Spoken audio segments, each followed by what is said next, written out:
अस्सलाम वालेकुम, my name is doctor Imshad Sajad Hussain और आज हम डिस्कस करेंगे कि स्टडी वीज़ा पर डिपेंडेंट लेके जा सकते हैं या नहीं लेके जा सकते, उनकी क्या क्या रिक्वायरमेंट है और कौन कौन सी कंट्री में आप लेके जा सकते हैं। डिपेंडेंट वीज़ा बेसिकली वो वीज़ा होता है जिसमें आप अपने डिपेंडेंट्स को साथ ट्रैवल करवा सकते हैं, जिसमें आपके स्पाउस और आपके बच्चे आते हैं। और अगर हम देखें कि कोई फीमेल अप्लाई करना चाहती है जिसको ये टेंशन हो रही होगी कि क्या ये अपॉर्चुनिटी सिर्फ मेल्स के लिए है, no, it's not only about males. आप फीमेल्स भी अप्लाई कर सकती हैं जिसमें आपका स्पाउस और आपके बच्चे आते हैं, ठीक है।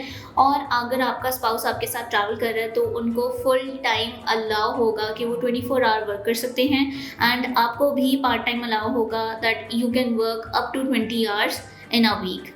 अब हम वो कंट्रीज़ डिस्कस करेंगे जो डिपेंडेंट्स अलाउ करती हैं ऑन स्टडी वीज़ा, जिसमें अगर हम सबसे पहले बात करें इंग्लिश कंट्रीज़ में तो आती है यूके, ठीक है। आप विद योर वीज़ा अप्लाई कर सकते हैं अपने डिपेंडेंट्स का भी वीज़ा।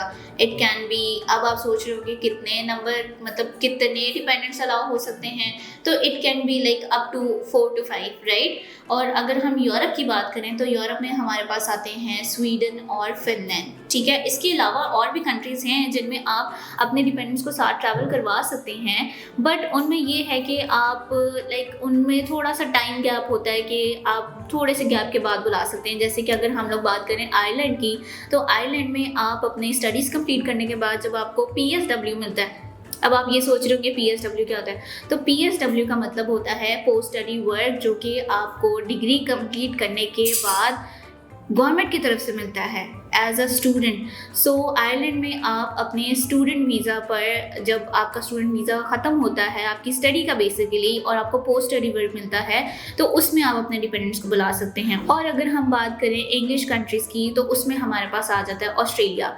ऑस्ट्रेलिया में हम ये देखते हैं कि सबसे पहले हम लोग अप्लाई करते हैं वीज़ा स्टूडेंट का वंस इट्स गारंटेड, फिर उसके बाद आप अपने डिपेंडेंट्स के लिए वीज़ा अप्लाई करते हैं। सो बेसिकली ऑस्ट्रेलिया में आप विद इन 6 मंथ्स अपने डिपेंडेंट्स का वीज़ा अप्लाई कर सकते हैं। और इन 3 कंट्रीज़ का मैंने आपको इसलिए बताया है क्योंकि during your visa, study visa, आप अपने डिपेंडेंट्स का वीज़ा अप्लाई साथ कर सकते हैं, ठीक है। इसीलिए मैंने आपको मेजर जो हमारा आज का फोकस है वो ये 3 कंट्रीज़ हैं, क्योंकि ये 3 countries at the time of student visa application आप डिपेंडेंट की वीज़ा एप्लीकेशन भी कर सकते हैं। तो अगर हम यूके और यूरोप को कंपेयर करें कि आप किस लेवल पर अपने डिपेंडेंट्स को लेके जा सकते हैं, तो लास्ट ईयर यूके ने मास्टर्स लेवल पर डिपेंडेंट्स को बैन कर दिया। दैट मीन्स कि अब आप अपने masters research programme means MRES programmes पे अपने डिपेंडेंट्स को लेके जा सकते हैं। और अगर हम यूरोप की बात करें तो आप मास्टर्स लेवल पर अपने डिपेंडेंट्स को लेके जा सकते हैं।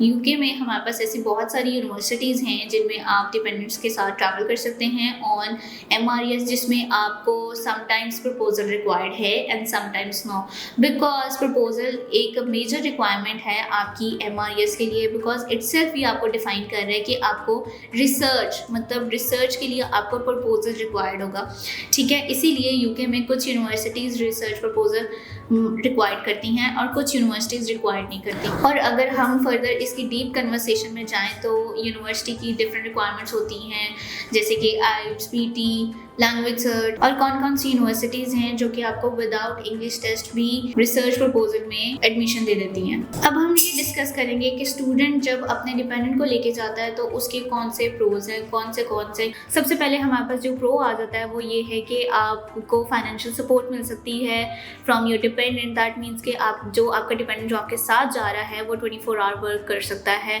आपको फाइनेंशियल सपोर्ट होगी, आपकी लिविंग में सपोर्ट होगी, ठीक है। और अगर हम प्रो नंबर 2 की बात करें तो बेसिकली जब स्टूडेंट जाते हैं तो उनको बहुत ज़्यादा होम सिकनेस होती है, ठीक है। सो ये हमारा प्लस पॉइंट है कि जब हम डिपेंडेंट के साथ जाते हैं, अपने बच्चों के साथ जाते हैं, तो उनको होम सिकनेस नहीं होती। अगर अब हम कॉन्स की बात करें तो कॉन्स में हमें सबसे पहले अपनी बजटिंग का ख्याल रखना पड़ेगा। तो स्टूडेंट को इस बात का ध्यान ज़रूर रखना है बिफोर अप्लाइंग कि आपका जो बजट है ऑन पॉइंट हो, ठीक है, बिकॉज ये चीज़ बहुत ज़्यादा मैटर करती है। और इसमें आपकी बैंक स्टेटमेंट वगैरह भी आ जाती है। बैंक स्टेटमेंट जहाँ पर स्टूडेंट को अपने लिए रिक्वायर्ड होगी वहाँ पे डिपेंडेंट के लिए भी रिक्वायर्ड होगी और लिविंग एक्सपेंस भी थोड़ा सा बढ़ेगा। हमारे ऐसे बहुत सारे स्टूडेंट्स हैं जिन्होंने हमारे थ्रू अप्लाई किया और उनके वीज़ाज भी अप्रूव हुए, because our visa ratio is अल्हम्दुलिल्लाह 90%। और अगर आप भी स्टडी वीज़ा पर अपने डिपेंडेंट्स के साथ अब्रॉड ट्रैवल करना चाहते हैं तो आज ही अप्लाई करें और हमारे नीचे दिए गए नंबर्स पर हमसे रब्ता करें। और ऐसी इंफॉर्मेटिव वीडियोज़ देखने के लिए हमारे चैनल को सब्सक्राइब करना मत भूलें।